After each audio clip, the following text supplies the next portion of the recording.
কেমন আছেন আপনারা সবাই? আশা করি আপনারা সবাই খুব ভালো আছেন। আর আজকের ভিডিওটা আমি খুব বেশি বড় ভিডিও করব না, আজকে শুধু দেখাবো এই গাছটা। আপনারা আশা করি চিনতেই পারছেন, এটা আমার বেলি ফুলের গাছ।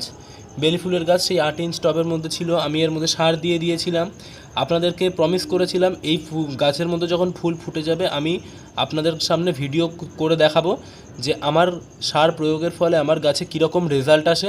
তো তার জন্যই আমি আজকে এই ভিডিওটা শ্যুট করছি, আর আমি আপনাদেরকে দেখাতে চাই আমার গাছে কীরকম রেজাল্ট এসছে। একবার মন দিয়ে দেখে নিন আমার বেলি ফুল গাছের রেজাল্ট সার প্রয়োগ করার পর।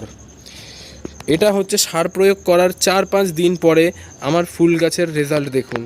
একবার দেখুন কীরকম সাইজে ফুল ফুটে গেছে। ফুলগুলো থেকে এত সুন্দর গন্ধ বেরোচ্ছে সেটা আমি আপনাদেরকে ভাষায় বলে বোঝাতে পারবো না।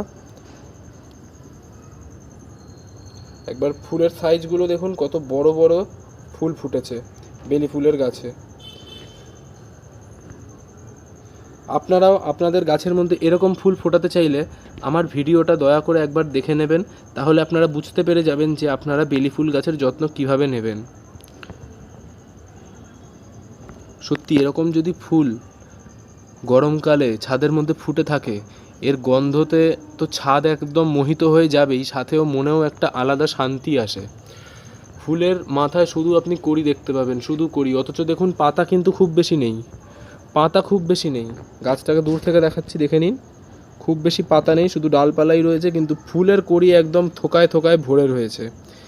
আপনারাও পারবেন, বিশ্বাস করুন আপনারাও পারবেন যদি আমার কিছু সিম্পল ট্রিক্স আপনারা অ্যাপ্লাই করেন আপনাদের গাছের মধ্যেও, যেভাবে আমি ভিডিওর মধ্যে দেখিয়ে দিয়েছি। তো এটাই আমি আজকে আপনাদের ভিডিওর মধ্যে দেখালাম। ভিডিওটা ভালো লাগলে লাইক করবেন, শেয়ার করবেন, আর আমার চ্যানেলটা অবশ্যই সাবস্ক্রাইব করে দিন।